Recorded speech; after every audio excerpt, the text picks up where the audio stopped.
Hello दोस्त, आपका अपना यूट्यूब चैनल लर्नर्स जंक्शन में आपका स्वागत है। आज आप लोग को NCERT महेश बनवाल का फिजिक्स का पार्ट 3 लेकर आए हैं। तो चलिए देखते आगे। आज है चैप्टर, हम स्टार्ट करते हैं। चैप्टर कौन सा है? आज है प्रकाशिकी यानी कि ऑप्टिक्स। तो चलिए देखते हैं ऑप्टिक्स के बारे में। आज देखते हैं कितना तक हो पाता है। संभव रहेगा कि ख़त्म हो जाए आज फिजिक्स। तो चलिए देखते हैं पहला क्या कहता है। कि बोल रहा है क्या कि प्रकाश तंतु किस सिद्धांत पर कार्य करता है?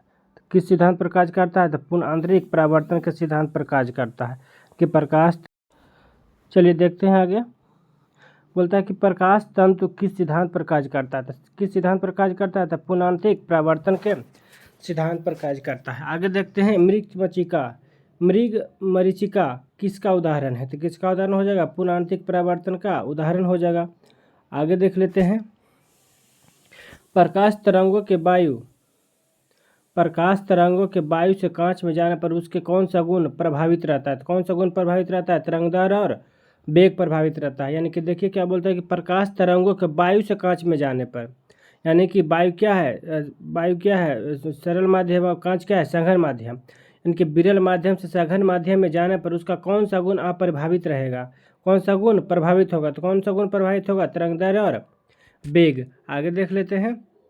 जब प्रकाश एक माध्यम से दूसरे माध्यम प्रवेश करता है तो उसे क्या कहते हैं? उसे आवृत्ति क्या रहता है? अप्रभावित रहता है। यानी कि जब प्रकाश एक माध्यम से दूसरे माध्यम में प्रवेश करता है तो उसकी आवृत्ति क्या रहता है? अपरिवर्तित रहता है। अपरिवर्तित कौन हो जाता है? तो तरंगदैर्ध्य और वेग परिवर्तन हो जाता है। जबकि अपरिवर्तित कौन रहता है? तो आवृत्ति अपरिवर्तित रहता है। आगे देख लेते हैं। निर्वात में प्रकाश की गति कितनी होती है? तो कितना होता है? 10 गुना 10 पर पावर 10 गुना 10 3 गुना 10 पर पावर 8 मीटर प्रति सेकेंड हो जाएगा। आगे देख लेते हैं। बोलता है प्रकाश संश्लेषण की क्रिया में ऊर्जा का स्थानांतरण किस प्रकार होता है? तो किस प्रकार होता है? तो प्रकाश ऊर्जा से रासायनिक ऊर्जा में परिवर्तन होता है। आगे देख लेते हैं। दाढ़ी बनाने के लिए किस दर्पण का प्रयोग किया जाता है?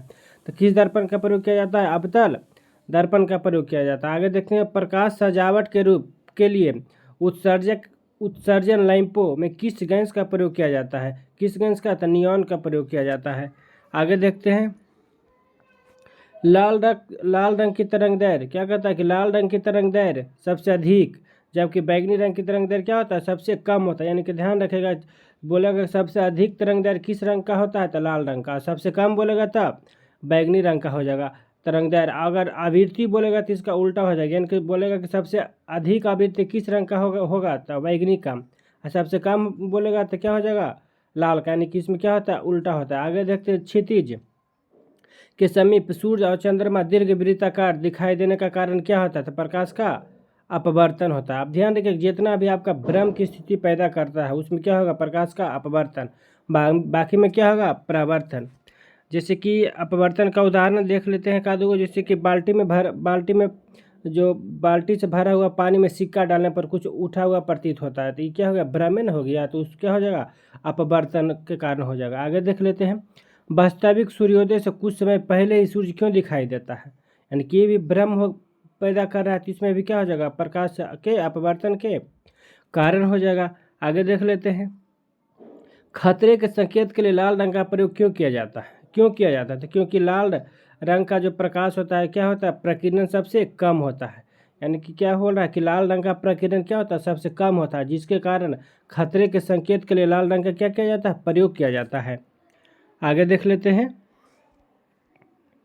बोलता है कि साबुन के पतले झाग, यानी कि साबुन के पतले झाग में चमकदार रंग किस घटना के कारण दिखाई देता है? किस घटना के कारण? बहुलित परावर्तन और व्यतिकरण के कारण। किसके कारण? तो बहुलित परावर्तन और व्यतिकरण के कारण। आगे देखते हैं। स्पष्ट दृष्टि की न्यूनतम दूरी कितना होता है? तो सब जानते हैं 25 सेंटीमीटर होता है। आगे देख लीजिए। दीर्घ तरंगे की अपेक्षा वायुमंडल के द्वारा क्या कहता है? कि दीर्घ तरंगों की अपेक्षा वायुमंडल द्वारा लघु तरंगें सबसे अधिक प्रकीर्णित होती है। यानी कि दीर्घ तरंग की अपेक्षा वायुमंडल द्वारा लघु तरंगें अधिक क्या होता है? प्रकीर्णित होती है। इसलिए आकाश का रंग क्या होता है? नीला दिखाई देता है। कि बोलेगा कि आकाश का रंग नीला दिखाई देता है क्यों, तो क्या हो जाएगा इसका अंदर, क्योंकि दीर्घ तरंगे की अपेक्षा वायुमंडल द्वारा लघु तरंग क्या होता है, अधिक प्रकीर्ण होता है। आगे देख लेते हैं, तनु प्रकाशिकीय संचार में के संकेत के लिए प्रदान किया जाता है, क्या प्रकाश तरंगों के द्वारा किया जाता है। आगे देख लेते हैं,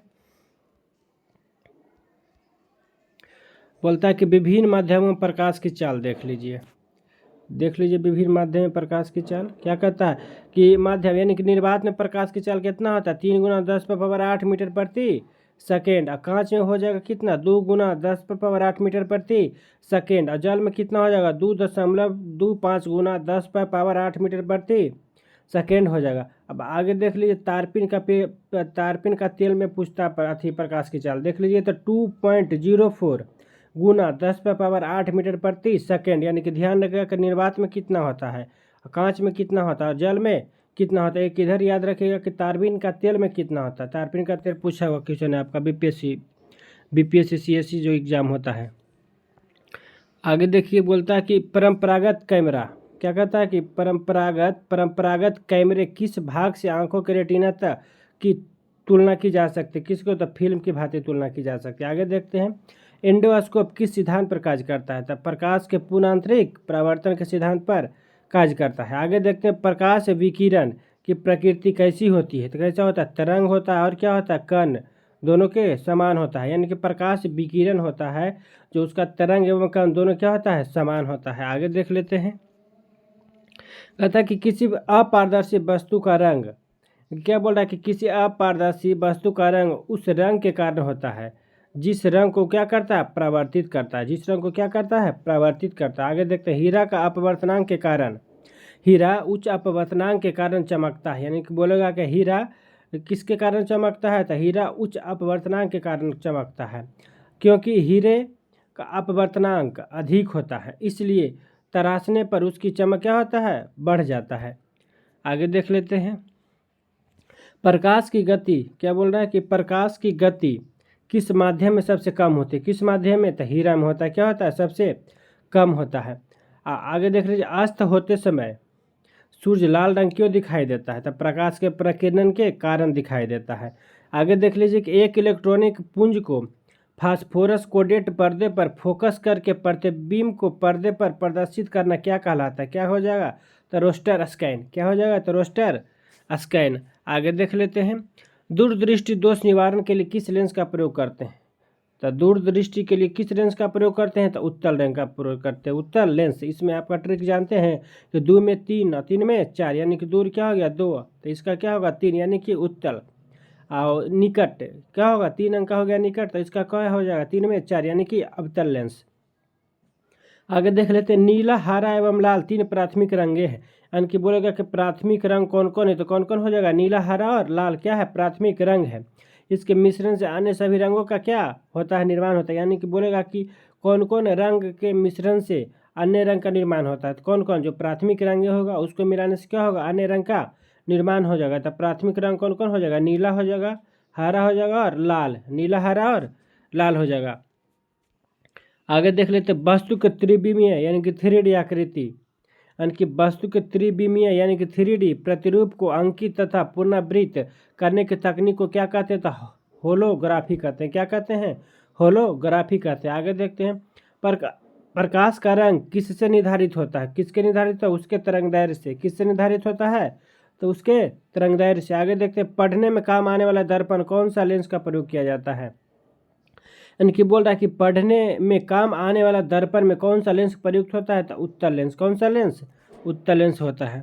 देख लेते हैं नीचे बॉक्स वाला क्या बोलता है, बॉक्स जो नीचे है बोलता है कि यदि वायुमंडल के अनुपस्थित हो तो प्रकाश का प्रकीर्णन नहीं होगा। यानी कि क्या बोल रहा है कि हमारे वायुमंडल नहीं होगा तो क्या होगा, प्रकाश का प्रकीर्णन नहीं होगा, और इसलिए आकाश कैसा दिखाई देगा, काला दिखाई देगा। यानी कि बोलेगा कि आकाश काला कैसे दिखाई देगा, तो प्रकाश का अनुपस्थिति के कारण क्या जो आकाश है जो काला दिखाई देगा। आगे देख लेते हैं, क्या बोल रहा है कि आगे दूरदर्शन के संकेत एक निश्चित दूरी के बाद क्यों नहीं मिल पाते हैं, यानी कि क्या बोल रहा है कि दूरदर्शन के संकेत के निश्चित दूरी के बाद क्यों नहीं मिल पाते हैं। तो किसके कारण मिल नहीं पाता था, पृथ्वी की सतह कैसा होता है, वक्राकार होने के कारण, यानी कि पृथ्वी की सतह वक्राकार होने के कारण दूरदर्शन के संकेत एक निश्चित दूरी के बाद नहीं मिल पाते हैं। आगे देखते हैं, दूरदर्शन प्रसारण में श्रव्य संकेतों का प्रेषण करने के लिए किस तकनीकी का प्रयोग किया जाता है। किस तकनीकी का था, आवृत्ति मॉड्यूलन का प्रयोग किया जाता है। किसका प्रयोग किया जाता है, तो आवृत्ति मॉड्यूलन का प्रयोग करते हैं। आगे देख लेते हैं, किसी व्यक्ति का पूरा प्रतिबिंब देखने के लिए समतल दर्पण की न्यूनतम ऊंचाई कितना होना चाहिए। तो व्यक्ति की ऊंचाई की आधी होनी चाहिए, ध्यान रखेगा ये क्वेश्चन। यानी कि क्या बोल रहा है कि किसी व्यक्ति का पूरा प्रतिबिंब देखना है हमको, ठीक। तो देखने के लिए समतल दर्पण की न्यूनतम ऊंचाई कितनी होनी चाहिए, यानी कि जितना व्यक्ति की ऊंचाई होगा उसका क्या होगा, आधी होनी चाहिए। आगे देखते, वाहनों में पृष्ठ दृष्टि दर्पण के रूप में दृश्यावलोकन के लिए उत्तल दर्पण का प्रयोग किया जाता है। यानी कि क्या कहते हैं, यानी कि वाहन में किस दर्पण का प्रयोग करते हैं, तो उत्तल दर्पण का प्रयोग किया जाता है। आगे देख लेते हैं,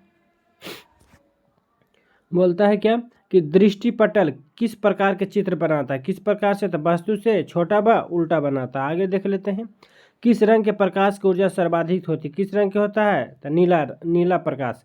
यानी कि किस रंग के प्रकाश की ऊर्जा सर्वाधिक होता है, तो क्या हो जाएगा, तो नीला प्रकाश हो जाएगा। आगे देख लेते हैं, एक आंख की अपेक्षा दो आंख से देखना अधिक स्पष्ट दिखाई देता है, इसका क्या कारण है। तो इसका क्या कारण है कि इससे देखी जाने वाली वस्तु की दूरी व गहराई का सही से क्या होता है, अनुमान लग जाता है, सही से अनुमान लग जाता है। आगे देख लेते हैं,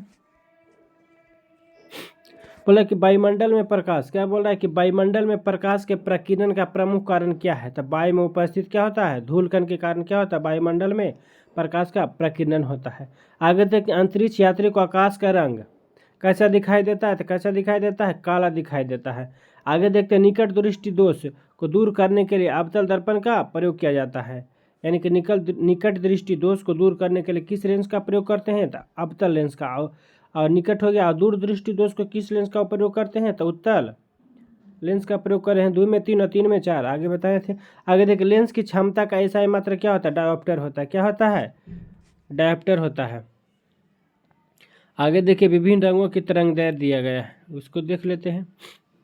यानी कि सबसे अधिक तरंगदैर्घ्य किसका होता है, तो लाल रंग का होता है। तो लाल रंग का कितना होता है, लाल रंग का जो तरंगदैर्घ्य होता है कितना होता है, 6200 एंगस्ट्रम से लेकर 7600 एंगस्ट्रम के बीच होता है। और सबसे कम किसका होता है, तो बैगनी का। बैगनी का देख लेते हैं, 3900 एंगस्ट्रम से लेकर कितना, 4460 एंगस्ट्रम के बीच होता है। आगे देख लेते हैं,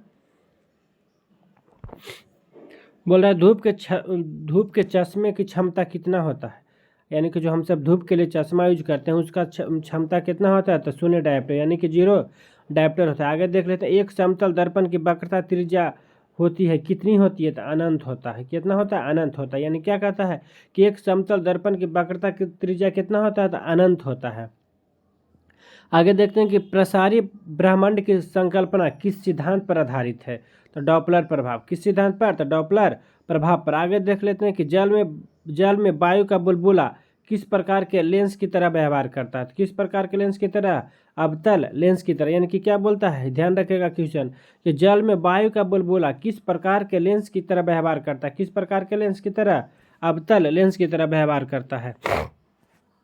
आगे देख लेते हैं कि खोज बत्ती यानी कि सर्च लाइट में कौन से दर्पण का प्रयोग किया जाता है। यानी कि कौन सा दर्पण हो जाएगा सर्च लाइट में, तो अवतल दर्पण हो जाएगा। आगे देखते हैं, रमन प्रभाव का संबंध किस प्रकार की किरणों से था। किस प्रकार के सभी पारदर्शी माध्यम की किरणों से था रमन प्रभाव।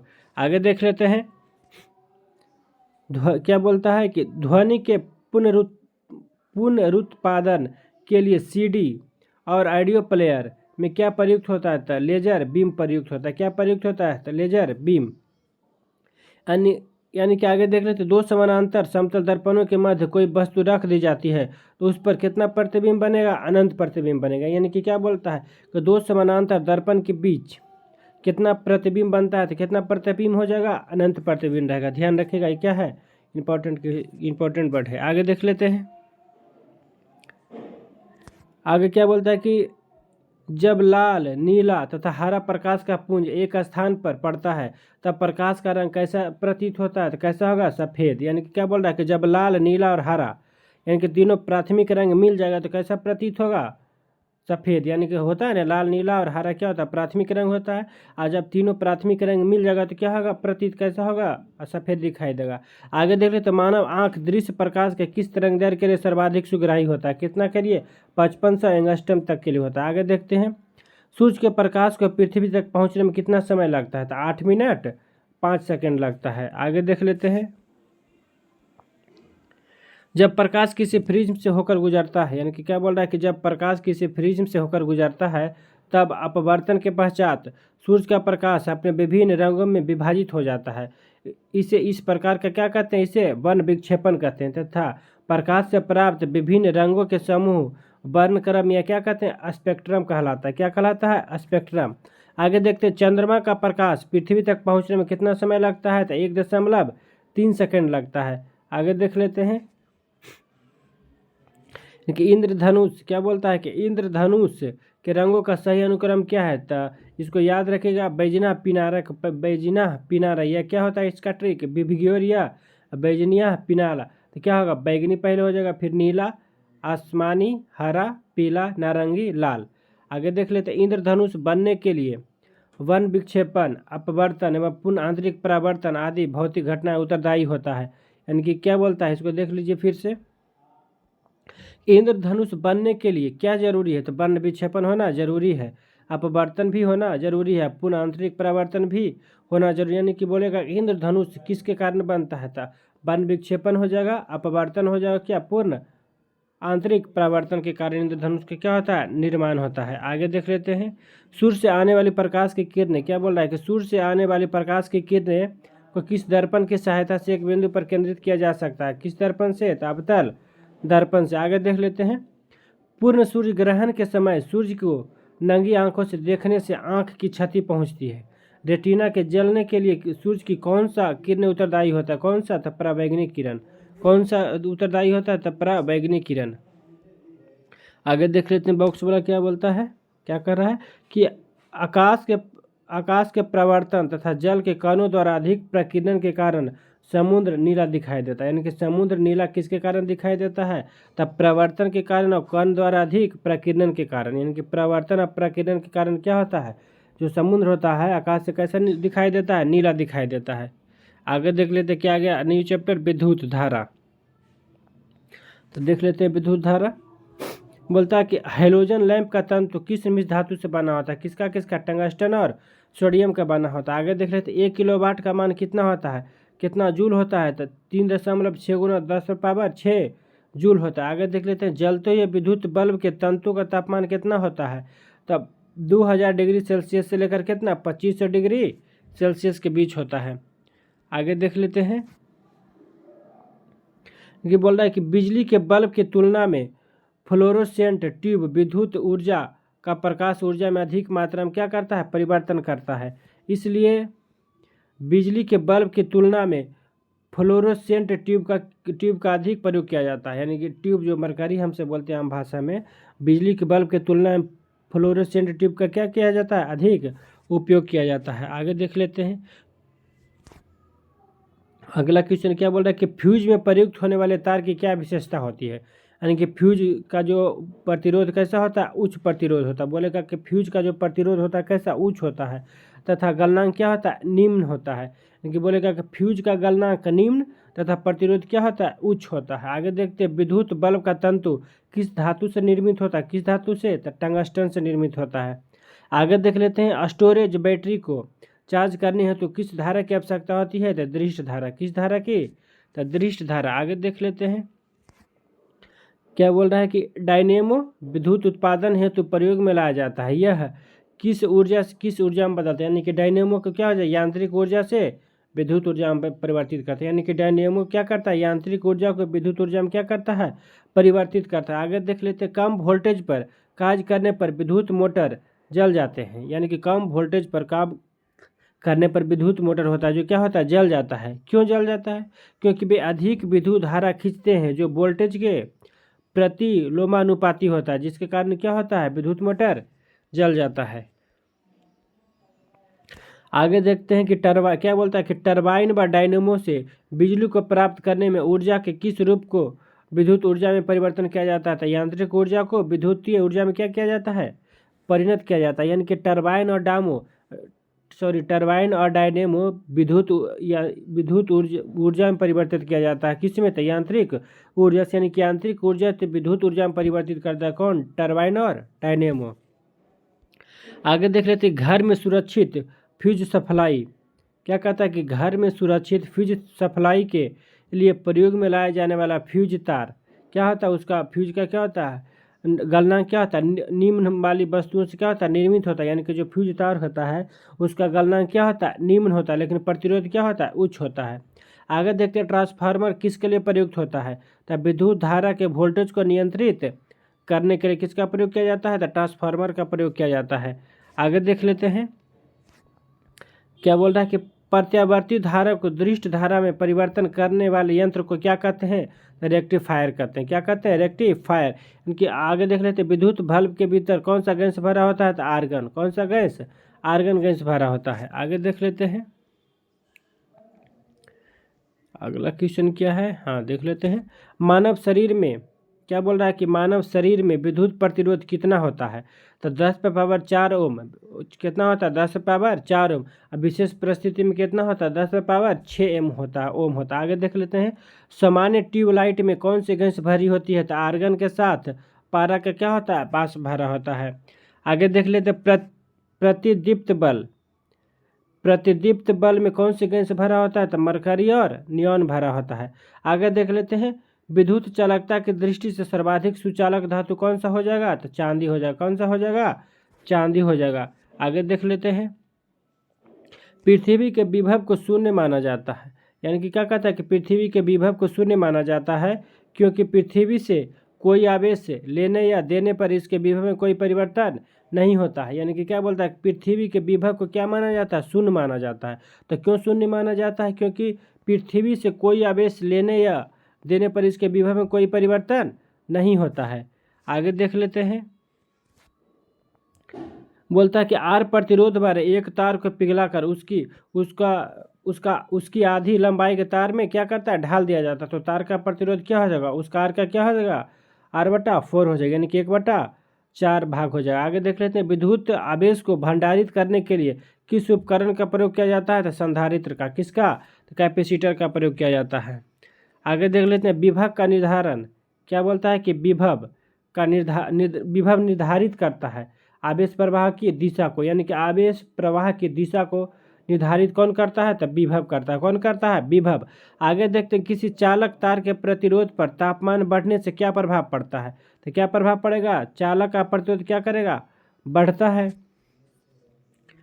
आगे देख लें, श्वेत प्रकाश को नीले में कैसे उत्पन्न किया जा सकता है? क्या बोल रहा है? श्वेत प्रकाश को नली में कैसे उत्पन्न किया जा सकता है? तो तंतु को गर्म करके किया जा सकता है। आगे देख लेते हैं, विद्युत ऊर्जा को यांत्रिक ऊर्जा में परिवर्तन करने वाली युक्ति कौन सी है? तो विद्युत मोटर। यानी कि बोलेगा कि विद्युत मोटर विद्युत ऊर्जा को किस ऊर्जा में परिणत करता है? तो यांत्रिक ऊर्जा को। और डायनेमो था जो क्या करता था? डायनेमो था यांत्रिक ऊर्जा से विद्युत ऊर्जा में बदलता था। आगे देख लेते हैं, विद्युत चुम्बकीय प्रेरण पर आधारित क्या बोलता है कि विद्युत चुम्बकीय प्रेरण पर आधारित युक्ति के दो उदाहरण कौन कौन है? तो डायनेमो और विद्युत मोटर हो जाएगा। आगे देख लेते हैं, प्रत्यावर्ती धारा विभवांतर को मापने के लिए क्रमशः किसका प्रयोग करते हैं? यानी कि प्रत्यावर्ती धारा को मापने के लिए मीटर का प्रयोग करते हैं। विभवांतर को मापने के लिए वोल्ट मीटर का प्रयोग करते हैं। यानी कि प्रत्यावर्ती धारा को मापने के लिए मीटर का प्रयोग करते हैं और विभवांतर को मापने के लिए वोल्ट मीटर का प्रयोग करते हैं। आगे देखते हैं, अतिचालक का प्रतिरोध। अतिचालक का प्रतिरोध कितना होता है? तो लगभग 0 होता है। आगे देख लेते हैं, तड़ित चालक बनाने के लिए किस धातु का प्रयोग किया जाता है? तो तांबा का प्रयोग किया जाता है। किसका? तांबा का प्रयोग किया जाता है। बॉक्स में देख लेते हैं, नीचे वाला बोलता है क्या बोल रहा है नीचे वाला कि विद्युत धारा में सामान्य आवेश एक दूसरे को क्या करते हैं? प्रतिकर्षित करते हैं। यानी कि विद्युत धारा में सामान्य आवेश एक दूसरे को क्या करते हैं? प्रतिकर्षित करते हैं, जबकि विपरीत आवेश एक दूसरे को क्या करते हैं? आकर्षित करते हैं। चलिए आगे देख लेते हैं। चलिए देखते हैं अगला चैप्टर क्या है, चालकता। अगला चैप्टर क्या है? तो चालकता। तो आगे देख लेते हैं चालकता में क्या बोलता है। चलिए देखते हैं, सिलिकॉन, कार्बन तथा जर्मेनियम किसका उदाहरण है? तो किसका उदाहरण हो जाएगा? तो अर्धचालक का। यानी कि सिलिकॉन, कार्बन और जर्मेनियम कैसा है? तो अर्धचालक है। आगे देख लेते हैं, अर्धचालक की चालकता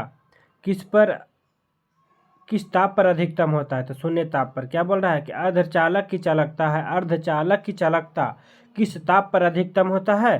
तो शून्य ताप पर अधिकतम होता है। आगे देख लेते हैं, परम शून्य तापमान पर अर्धचालकों में विद्युत प्रतिरोध कितना हो जाता है? तो अनंत हो जाता है।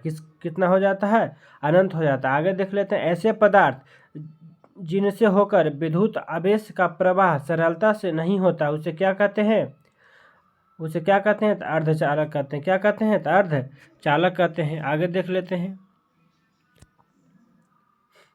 बोलता है कि चालक पदार्थों के उदाहरण। कौन कौन चालक पदार्थ के उदाहरण? लोहा हो जाएगा, चांदी, तांबा, आसुत जल, पृथ्वी, वायु, ग्रेनाइट क्या होता है? चालक का उदाहरण होता है। जबकि अचालक का उदाहरण कौन कौन है? लकड़ी, रबड़, शुद्ध जल यानी कि प्योर वाटर क्या होता है? अचालक होता है, चालक नहीं होता है। चीनी मिट्टी, कागज, मोम, रेशम, प्लास्टिक, एनोमाइट, चमड़ा आदि क्या है? अचालक का उदाहरण है। आगे देखते हैं, बोलता है कि अति चालकता के लक्षण होते हैं। क्या होते हैं? तो शून्य पारगम्यता होता है। आगे देखते हैं, नव आविष्कृत उच्च ताप पर अतिचालक कौन सा है? तो सेरोमिक ऑक्साइड है। कौन सा है? तो सेरोमिक ऑक्साइड है। आगे देख लेते हैं, ट्रांजिस्टर बनाने के लिए सर्वाधिक उपयुक्त पदार्थ कौन सा है? तो सिलिकॉन है। कौन सा है? सिलिकॉन। इनके ट्रांजिस्टर बनाने के लिए सर्वाधिक उपयुक्त पदार्थ कौन सा होता है? तो सिलिकॉन होता है। आगे देख लेते हैं, अर्धचालक में अशुद्धियाँ मिश्रित करने की प्रक्रिया क्या कहलाता है? तो डोपिंग। ध्यान रखिएगा, क्वेश्चन बहुत अच्छा है कि अर्धचालक में अशुद्धियाँ मिश्रित करने की प्रक्रिया को क्या कहते हैं? तो डोपिंग कहते हैं। क्या कहते हैं? डोपिंग। आगे देख लेते हैं, डायोड का प्रयोग किस लिए किया जाता है? तो एसी वोल्टेज को डीसी वोल्टेज में परिवर्तन करने के लिए किसका प्रयोग करते हैं? तो डायोड का प्रयोग करते हैं। आगे देख लेते हैं, इसमें क्या बोलता है, चालक से संबंधित मुख्य तत्व कुछ है, देख लीजिए। क्या बोलता है कि चालक की लंबाई में वृद्धि होने पर उसकी प्रतिरोधकता क्या करता है? बढ़ता है। यानी कि बोलता है कि अगर चालक की लंबाई हम बढ़ाएंगे तो उसका प्रतिरोध भी क्या होगा? बढ़ेगा। आगे देखते हैं कि चालक का प्रतिरोध पदार्थ की प्रकृति पर क्या करता है? निर्भर करता है। पहला क्या कह रहा था कि अगर हम चालक की लंबाई में वृद्धि करेंगे तो प्रतिरोधकता में भी क्या होगा? वृद्धि होगा। और उसके बाद दूसरा क्या बोला है कि चालक का प्रतिरोध पदार्थ की प्रकृति पर निर्भर करता है। आगे देखते हैं, चालक के अनुप्रस्थ काट का क्षेत्रफल जितना अधिक होगा उसका प्रतिरोध भी कितना होगा? उतना कम होगा। यानी क्या बोल रहा है कि चालक के अनुप्रस्थ काट का क्षेत्रफल जितना अधिक होगा उसका प्रतिरोध उतना ही क्या होगा? कम होगा। आगे देखते हैं कि चालक के ताप में वृद्धि होने से उसके प्रतिरोध और प्रतिरोधकता में क्या होता है? परिवर्तन होता है। धातुओं में तापीय वृद्धि से उनके प्रतिरोध एवं प्रतिरोधकता क्या होता है? बढ़ता है। आगे देख लेते हैं, अगला क्वेश्चन क्या कहता है कि चुंबकीय आकर्षण शक्ति कहाँ सर्वाधिक होता है? यानी कि क्या बोल रहा है कि चुंबकीय आकर्षण शक्ति कहाँ सर्वाधिक होता है? तो चुंबक के दोनों सिर पर, यानी कि चुंबक के दोनों सिर पर जो होता है चुंबकीय आकर्षण शक्ति सबसे अधिक होता है। आगे देखते हैं, चुंबकीय कंपास की सुई किस दिशा को प्रदर्शित करता है? तो उत्तर और दक्षिण। ध्यान रखिएगा क्वेश्चन, चुंबकीय कंपास की सुई किस दिशा को प्रदर्शित करता है? तो उत्तर और दक्षिण दिशा को। आगे देखते हैं, सीजीएस पद्धति में चुंबकीय फ्लक्स का एसआई मात्रा क्या होता है? मैक्सवेल। क्या होता है? मैक्सवेल। ऐसे आप सब बताइएगा कि एसआई पद्धति में चुंबकीय फ्लक्स का एसआई मात्रा क्या होता है?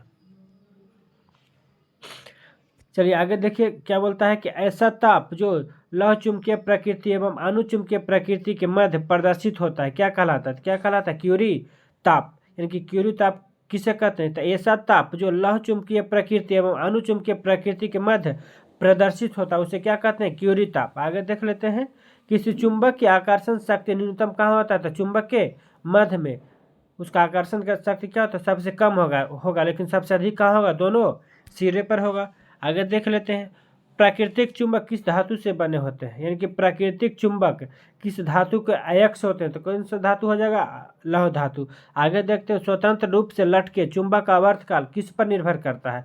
तो लटकने की लंबाई पर क्या करेगा? निर्भर करेगा। आगे देखते हैं, चुंबकीय यमोत्तर के तल में नती हुई किस दिशा में होगी?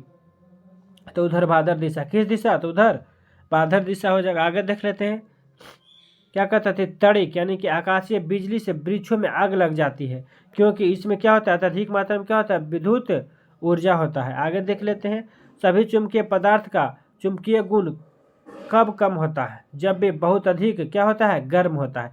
यानी कि जब चुंबकीय पदार्थ को गर्म करेंगे तो उसका गुण क्या होगा, घटते जाएगा, यानी कि पूरी तरह से लगभग घट जाएगा। आगे देख लेते हैं, लेंज का नियम किसके अनुरूप होता है, तो चुंबक के फ्लक्स के संरक्षण नियम के अनुरूप होता है। आगे देख लेते हैं, कौन सा अयस्क प्राकृतिक चुंबक कहलाता है। क्या बोलता है कि कौन सा अयस्क होता है जो प्राकृतिक चुंबक कहलाता है, कौन सा अयस्क हो जाएगा, तो मैग्नेटाइट हो जाएगा। आगे देखते हैं, जब दंड चुंबक को लंबाई में दो भागों में क्या किया जाता है, बांट दिया जाता है, तो प्रत्येक टुकड़ा एक स्वतंत्र चुंबक की तरह क्या करेगा, व्यवहार करेगा।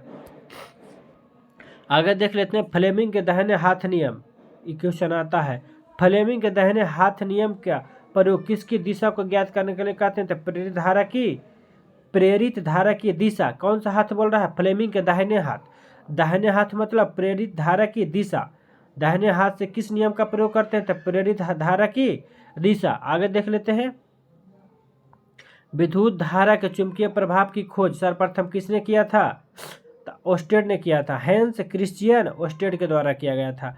आगे देख लेते हैं, विद्युत क्या बोलता है कि विद्युत परिपथ में फ्यूज का प्रयोग क्यों किया जाता है, क्यों किया जाता है, तो जब परिपथ से अत्यधिक धारा प्रभावित होता है तो फ्यूज तार गल जाए और परिपथ क्या होता है, टूट जाता है। नहीं तो देखते हैं कि ज़्यादा हो जाता है तो पंखा वगैरह, टीवी कूलर सब चीज़ क्या होता है, जल जाता है, इसलिए उसका प्रयोग करते हैं। आगे देखते हैं, क्या बोल रहा है कि जो धातु विद्युत की सबसे अच्छी सुचालक होती है उसका विशिष्ट प्रतिरोध सबसे कम होता है। यानी कि क्या बोलता है कि जो विद्युत की सबसे अधिक सुचालक होता है, यानी कि जो धातु विद्युत की सबसे अधिक सुचालक होता है उसका विशिष्ट ऊष्मा क्या होता है, सबसे कम होता है। आगे देख लेते हैं, अगला चैप्टर आ गया नाभिकीय भौतिकी। क्या आ गया, नाभिकीय भौतिकी। आगे देख लेते हैं, इसमें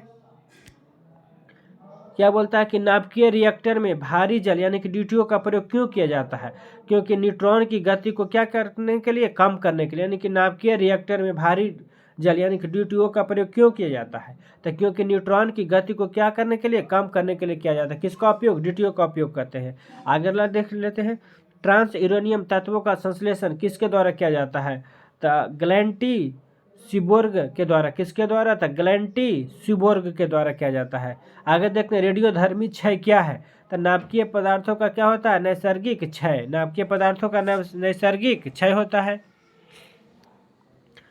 आगे देख लेते हैं, पॉजिट्रॉन की खोज किसने किया था, CD एंडरसन ने किया था। किसने किया था, CD एंडरसन ने किया था। आगे देख लेते हैं, फास्ट बियर टेस्ट रिएक्टर यानी कि FBTR में यूरेनियम कार्बाइड एवं प्लूटोनियम कार्बाइड मिश्रित ईंधन का क्या किया जाता है, प्रयोग किया जाता है, तथा शीतलक के रूप में क्या प्रयोग किया जाता है, द्रवित सोडियम का प्रयोग किया जाता है। आगे देख लेते हैं, तारों में अक्षय ऊर्जा होने का कारण क्या होता है, तो क्योंकि हाइड्रोजन का हीलियम में क्या होना, परिवर्तित होना। आगे देख लेते हैं, भारत में रेडियोधर्मी तत्व। क्या बोलता है कि भारत में रेडियोधर्मी तत्व का सर्वाधिक भंडार है कहाँ, किस चीज़ का है, तो थोरियम का है। किस चीज़ का, थोरियम का। आगे देख लेते हैं, हाइड्रोजन बम किस सिद्धांत पर कार्य करता है, तो भी है इंपॉर्टेंट क्वेश्चन, ध्यान दीजिएगा। हाइड्रोजन बम किस सिद्धांत पर कार्य करता है, तो अनियंत्रित नाभिकीय संलयन अभिक्रिया, अनियंत्रित नाभिकीय और संलयन अभिक्रिया पर कौन, हाइड्रोजन बम सिद्धांत पर कार्य करता है। आगे देखते हैं, विद्युत उत्पादन के लिए किस धातु का प्रयोग करते हैं, तो यूरेनियम के लिए। देखिएगा कि क्या बोलता है कि विद्युत उत्पादन के लिए किस धातु का प्रयोग करते हैं, तो यूरेनियम धातु का प्रयोग। आगे देखें कि रेडियोधर्मी पदार्थ कौन से कण उत्सर्जित करते हैं। क्या बोलता है कि रेडियोधर्मी पदार्थ हैं जो कौन से कण उत्सर्जित करते हैं, कौन सा कण, अल्फा बीटा और गामा, तीनों कण उत्सर्जित करते हैं, अल्फा बीटा और गामा। आगे देखिए, सूर्य नाभिकीय संलयन के द्वारा अपनी ऊर्जा को क्या करते हैं, निर्माण करते हैं। यानी कि बोलेगा कि सूर्य किसके कारण अपनी ऊर्जा को निर्माण करते हैं, तो किसके कारण हो जाएगा, तो नाभिकीय संलयन के कारण हो जाएगा। आगे देखिए, रेडियो सक्रिय तत्वों का उपयोग क्या होता है, अधिक उपज देने वाले बीजों के विकास में, खाद्यान्नों विकिरण प्रसंस्करण में, मांस उत्पाद, फल तथा सब्जियों के संरक्षण में, कैंसर के उपचार में, भूमिगत पाइपों में रिसाव का पता लगाने में किसका प्रयोग किया जाता है, तो रेडियो सक्रिय तत्व का क्या किया जाता है, प्रयोग किया जाता है। आगे देखते हैं, नाभिकीय रिएक्टर में मंदक के रूप में किस पदार्थ का प्रयोग किया जाता है, तो ग्रेफाइट या भारी जल, ग्रेफाइट या भारी जर का प्रयोग करते हैं। भारी जर का सूत्र क्या होता है? D2O, D2O भारी जर, इसी को बोलते हैं। आगे देखते हैं कि बीडर रिएक्टर में, बीडर रिएक्टर से क्या तात्पर्य है? तो ऐसा रिएक्टर जो विखंडित होने वाले पदार्थ को विखंडन की मात्रा से क्या करता है? अधिक उत्पन्न करता है। आगे देख लेते हैं, बोलते हैं कोबाल्ट 60 का प्रयोग विकिरण चिकित्सा में क्यों किया जाता है? गामा किरणों के कारण। किस लिए किया जाता है? तो गामा किरणों के कारण। आगे बताएगा आप सबके कोबाल्ट 60 का प्रयोग किस रोग के उपचार में किया जाता है? आगे देख लेते हैं, बोलता है कि मेसान की खोज किसने किया था? यानी कि मेसान की खोज किसने किया था? हिडेक किसने किया था? बोलता है कि मेसान की खोज किसने किया था? तो देख लीजिए, मेसान की खोज किसने किया था? Hideki Yukawa. किसने किया था? Hideki Yukawa. आगे देखते हैं, भारत में कौन सा नाभिकीय ईंधन सर्वाधिक पाया जाता है? कौन सा? थोरियम। बोलता है कि भारत में कौन सा जो नाभिकीय ईंधन है जो सर्वाधिक पाया जाता है? कौन सा? थोरियम। आगे देख लेते हैं कि भारत में अणु बम का विकास किसने किया था? डॉक्टर राजा रमन्ना। किसने किया था? डॉक्टर राजा रमन्ना ने किया था। आगे देखते हैं, परमाणु रिएक्टर का प्रयोग कहाँ किया जाता है? आणविक भट्ठी में किया जाता है। यानी कि परमाणु रिएक्टर का प्रयोग कहाँ किया जाता है? आणविक भट्ठी में किया जाता है। आगे देखिए, साइक्लोट्रॉन क्या कहता है कि साइक्लोट्रॉन को त्वरित करने वाला अणु कौन सा है? तो प्रोटॉन है। कौन सा है? तो प्रोटॉन। आगे देखिए क्या बोलता है कि विद्युत उत्पादन के लिए परमाणु ऊर्जा संयंत्रों में किस यूरेनियम का समस्थानिक का प्रयोग किया जाता है? यूरेनियम 235 का क्या किया जाता है? प्रयोग किया जाता है। आगे देख लीजिए, भारत बोल रहा है कि भारत का प्रथम परमाणु संयंत्र कौन सा है? तारापुर। जो तारापुर कहाँ है? तो महाराष्ट्र में है। आगे देख लेते हैं, तो परमाणु बम नाभिकीय विखंडन के सिद्धांत पर आधारित है। इसके विपरीत हाइड्रोजन बम नाभिकीय संलयन के सिद्धांत पर आधारित है। ध्यान दीजिएगा, ये क्वेश्चन बोलता है कि परमाणु बम नाभिकीय विखंडन के सिद्धांत पर कार्य करता है, जबकि हाइड्रोजन बम नाभिकीय संलयन के सिद्धांत पर कार्य करता है।